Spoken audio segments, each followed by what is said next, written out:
Gerry began his journey thinking he was going to become a Jesuit. Spent quite a few years moving towards that end.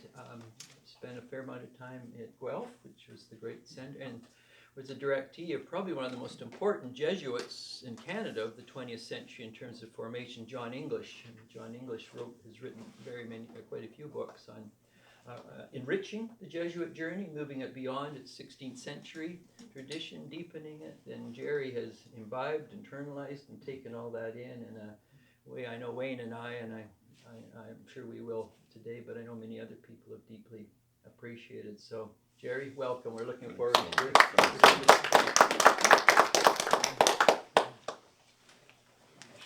Thank you, Ryan, and thank all of you. I've written notes, and I'm going to stick to them.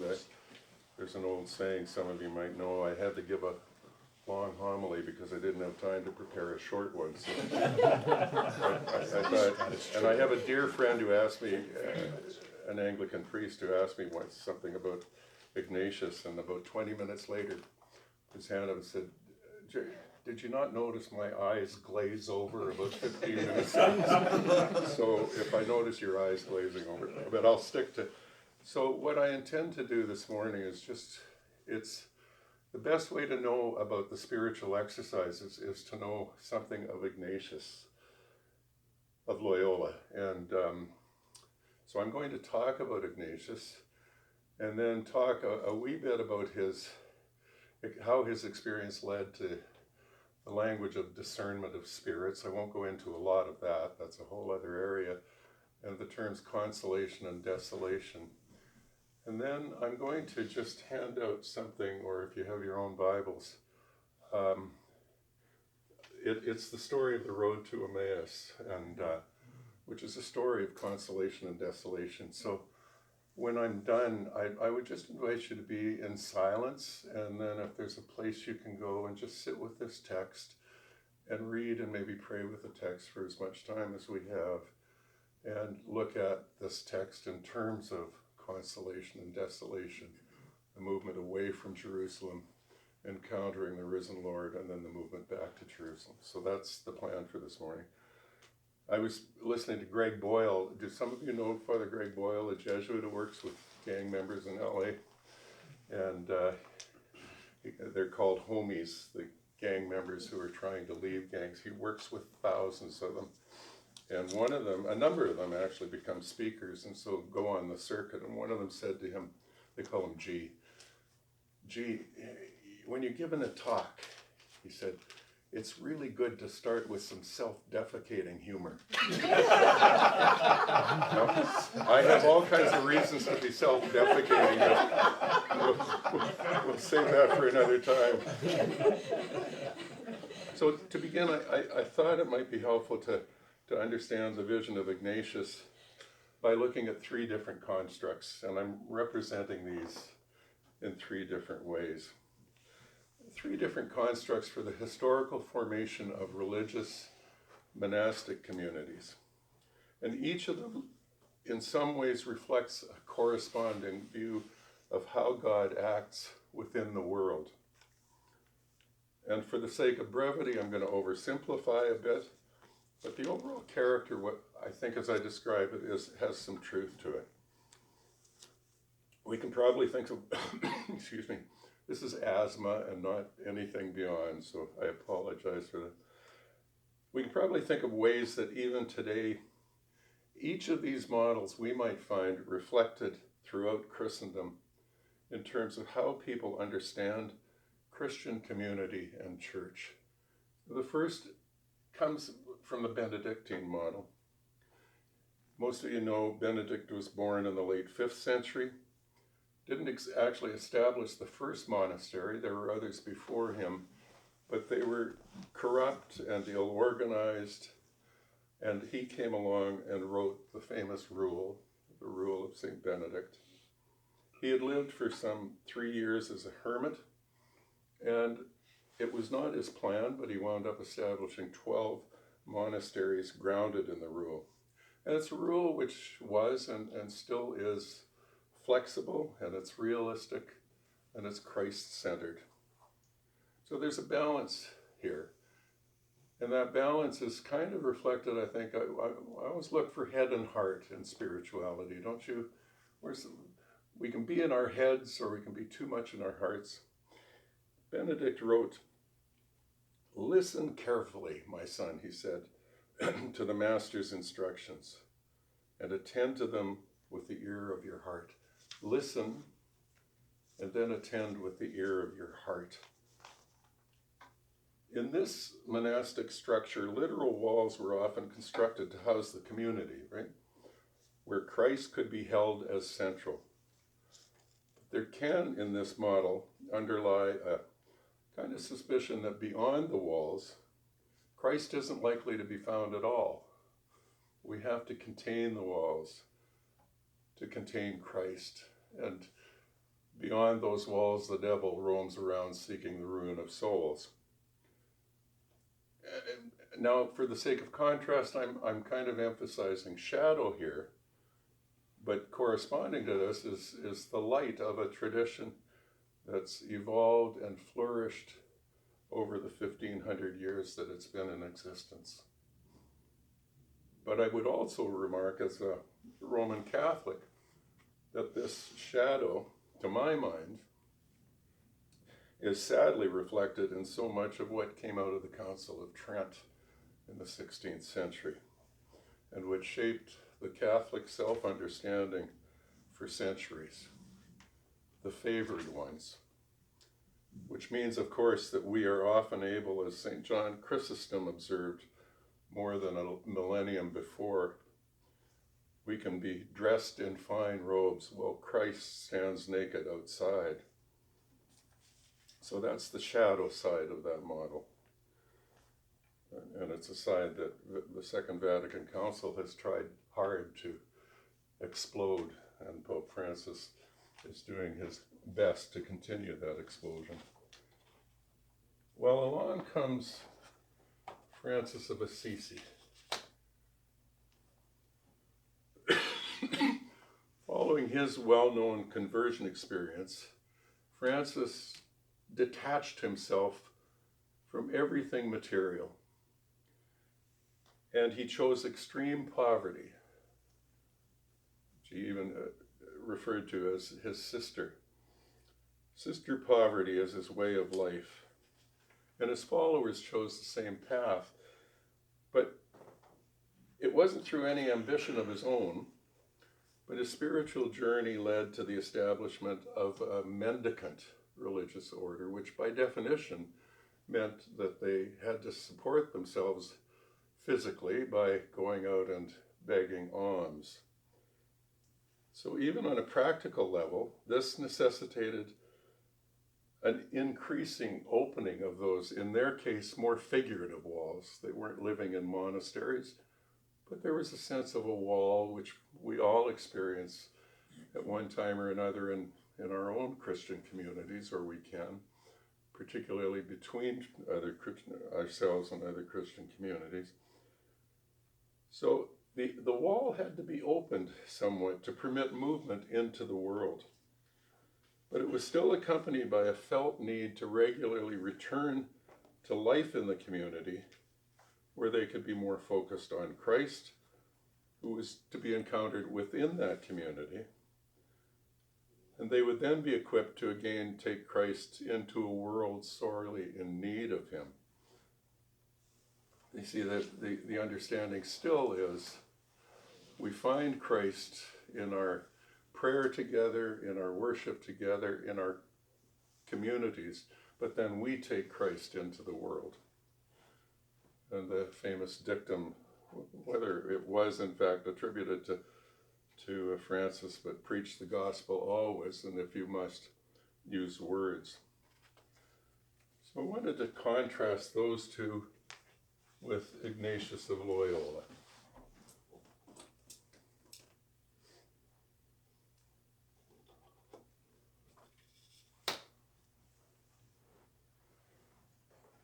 This model emerges out of the radical lived spiritual and mystical experiences of this 16th century Basque, who was born as Inigo de Loyola, changed his name to Ignatius before going to the University of Paris.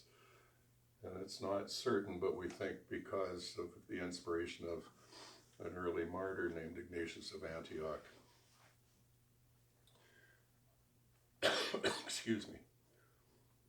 He imagined, and then he developed an understanding of Christian community where even the figurative walls that were sort of prescribed around the early Ignatian community were porous. And Christ is found within the prayerful, contemplative life of the community, but also in the muck and the mire of every person's precious life. Something reflected even today in sort of a classic Ignatian invocation to find God in all things, even in our failings, if not especially in our failings. This image to me was never more exemplified than a talk I heard at Laval University by a dear friend of mine who's a priest in Quebec and had been a chaplain in the Bordeaux jail for 50 years. The prisoners found out he was thinking of retiring, and they got somebody in from the local newspaper, and the headline the next day was in French, addressed to the National Parole Board: "Please do not grant Père Jean a parole."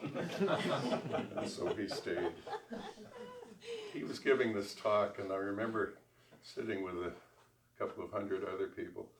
So it was a keynote address, and he said, "When I see the prisoner coming toward me, I say to myself, here is Christ coming to convert me. Here is Christ coming to convert me." A radical inversion of sort of the classical sense of who we are as preachers of the gospel. I'm converted by the prisoner. I can speak from some experience of prisoners who have converted me in so many ways. Ignatius was born around the time of the siege of Granada, just to place him historically. Columbus was preparing to write a new narrative of European colonialist expansion. Luther was 8 years old, Martin Luther, and Erasmus was about 25. Ron will correct me later if I'm wrong. Ignatius's family were minor nobility, and he spent his youth anticipating a life of glamorous service in the royal courts. He was, to say the least, proudly ambitious. It was a marked contrast with his thoughts after his conversion, and where he had declared ambition to be an inherent evil. The early Jesuits, if you read the letters of Ignatius to the early Jesuits, anyone who thought they were destined to seek advancement in the ecclesiastical hierarchy saw a side of Ignatius that was quite startling indeed. I've heard more than one Jesuit say, when I die, I don't fear facing God so much as I do Ignatius. But Ignatius's world changed from all that ambition. The home in which he lived is still in Spezia in northern Spain, the Guipúzcoa area of northern Spain. It's the area in which he lived was Loyola, hence his name.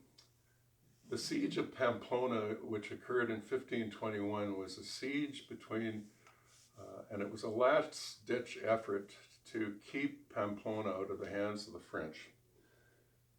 They were at war, and during this battle, Ignatius was seriously wounded, struck in the leg by a cannonball.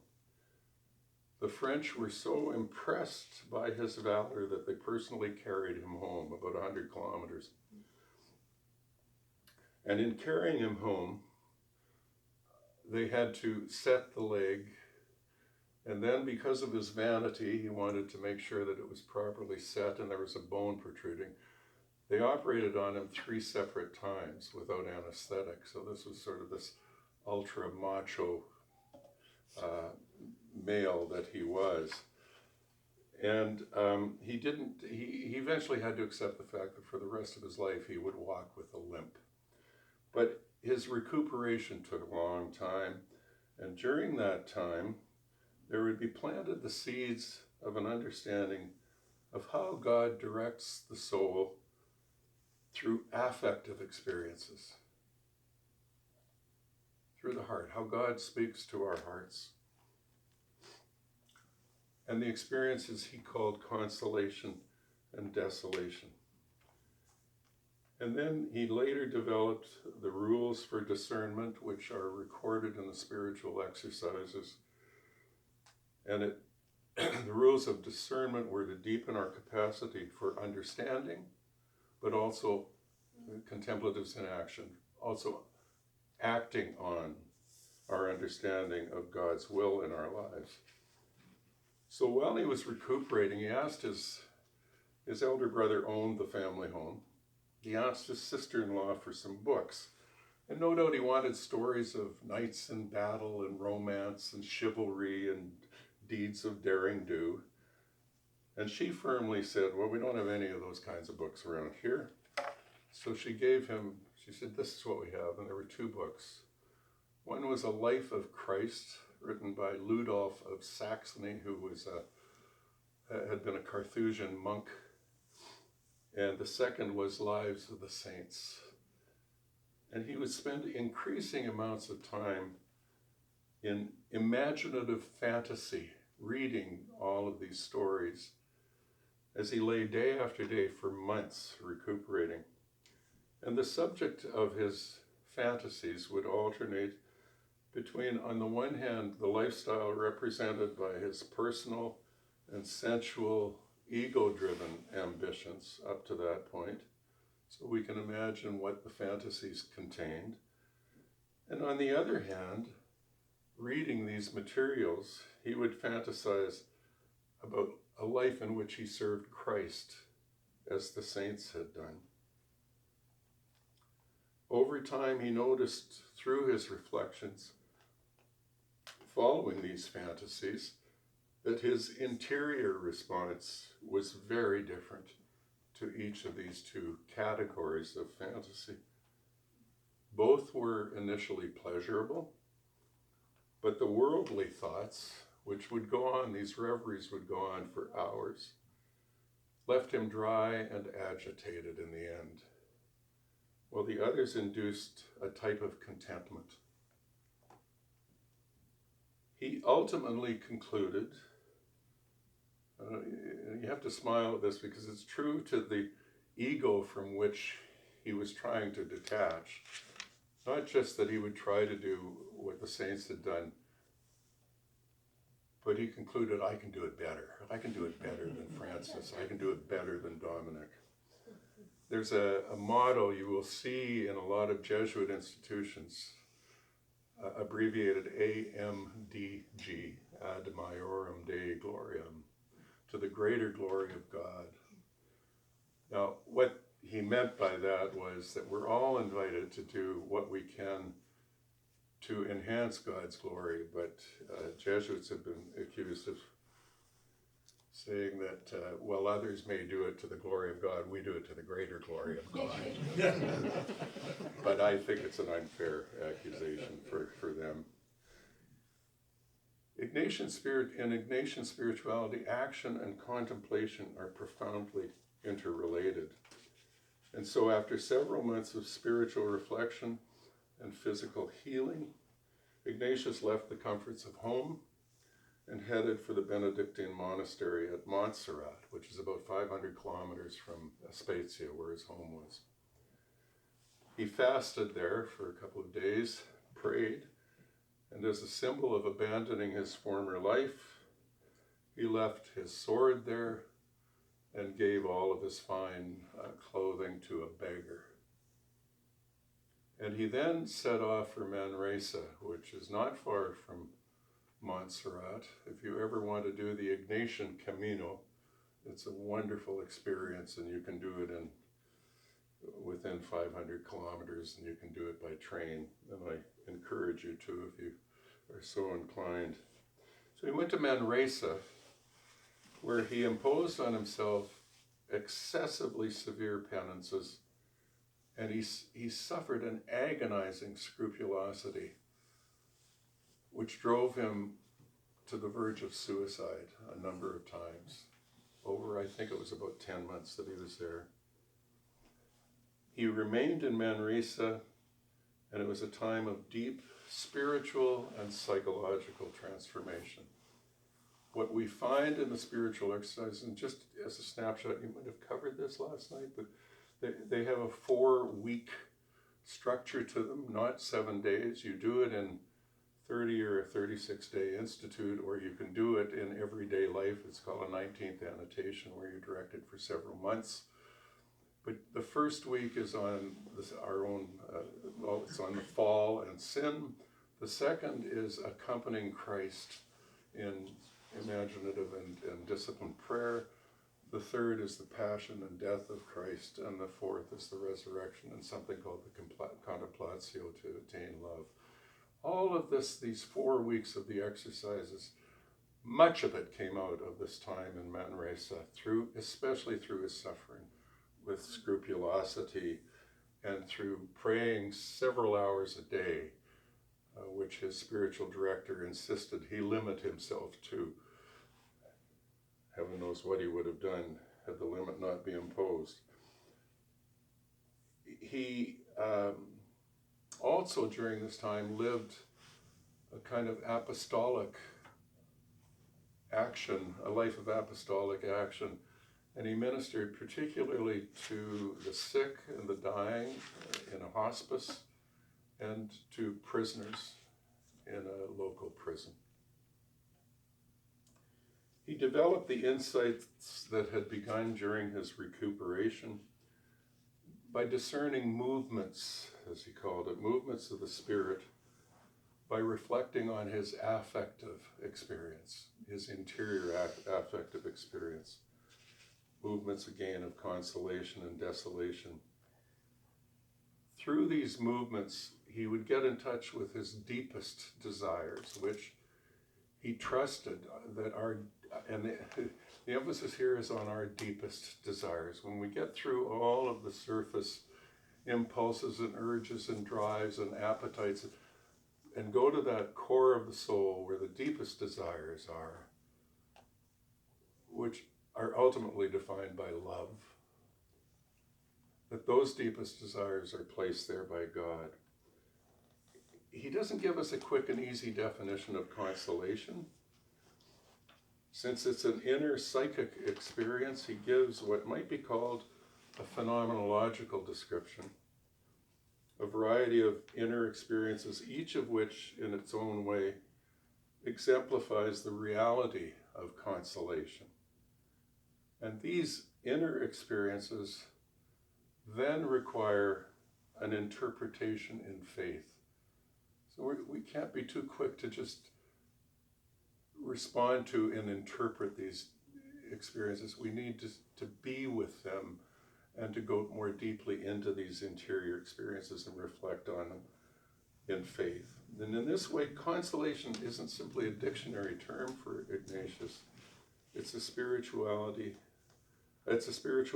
rather, found in our relationship in faith to God's love.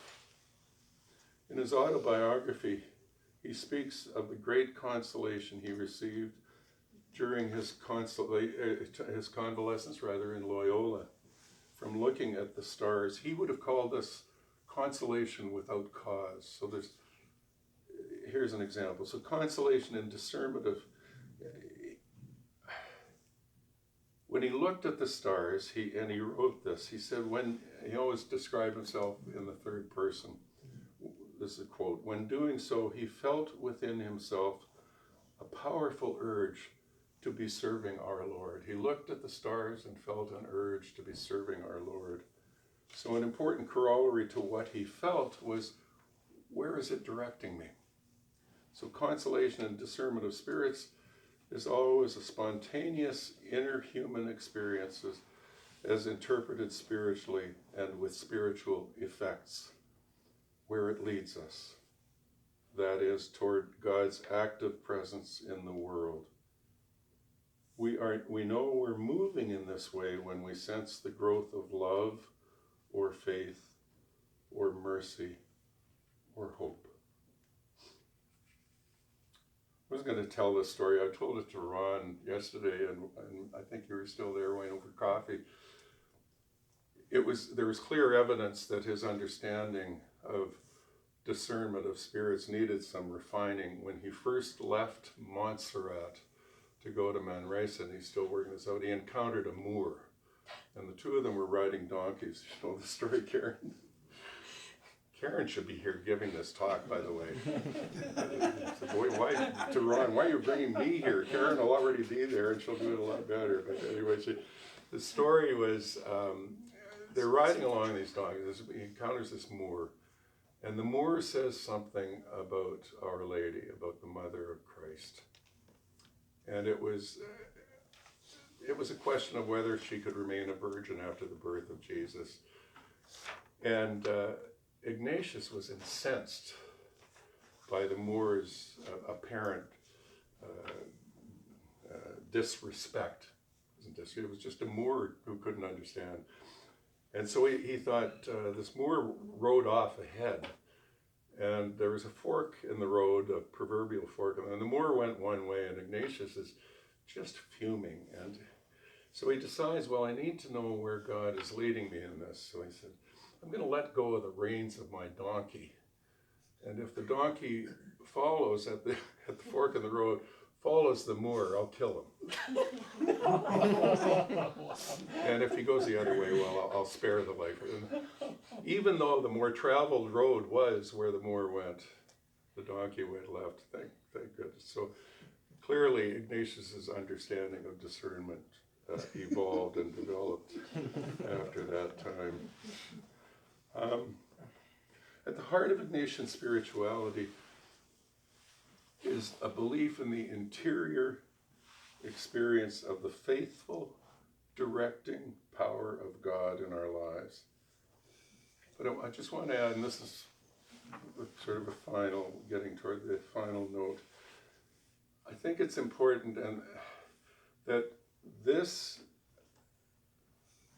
reflection on our interior lives is best done when it's a balance of three different ways, sort of like the tripod Taylor is using. It stands with more stability if we use three lenses in reflecting on our experience to better know God's movement. The first is the supernatural. It's the belief that active in our lives are both the good spirit, or what Ignatius calls the enemy, or the bad spirit. Belief in the transcendent, actually breaking into the immanent. The second lens, so the first is an awareness of the supernatural and an openness to how the supernatural operates in our lives. The second lens for discernment is the process of intellection, the use of our intellect in informing ourselves and in reflecting on our experience. And the third is affectivity, our emotions. Ignatius is always concerned with the interplay and distinction between these three interior experiences. The supernatural, the intellectual, and the affective mutually support one another when we are operating in a full way.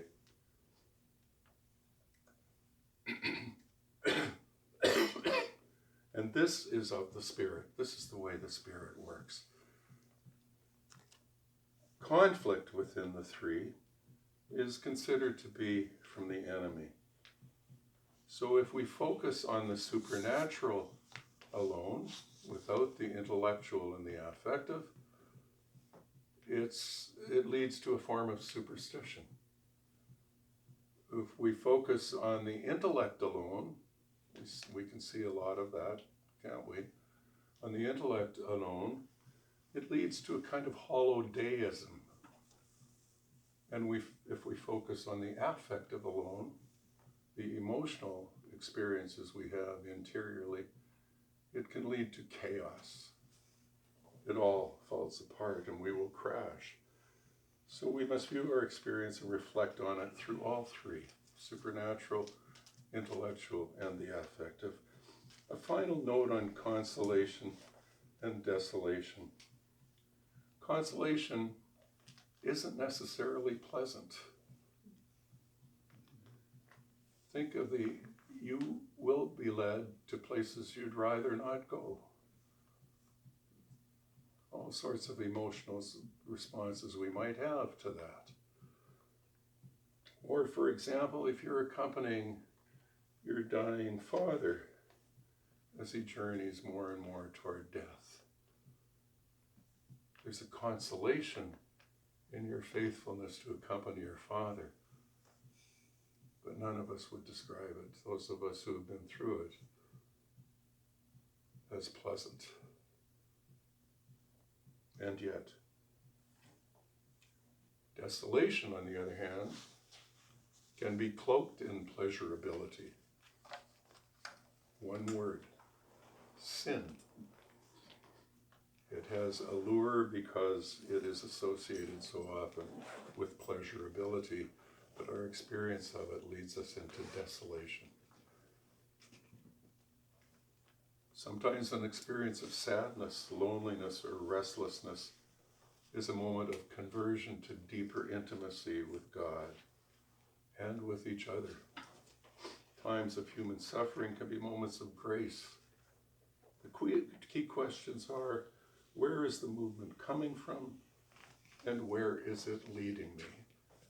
In the exercises at the beginning, you'll find the first principle and foundation, which culminates in the statement, I want and I choose what most increases God's life in me.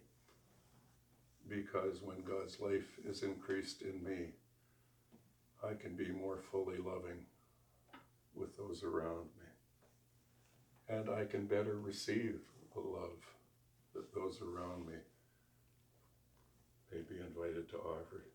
So in your prayer now, I'm just going to, do you mind just passing those around? Thank you. All right, let me just give you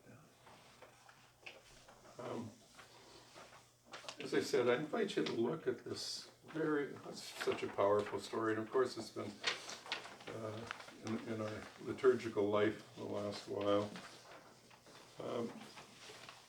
This post-resurrection story of the disciples heading for Emmaus, I invite you to read it prayerfully.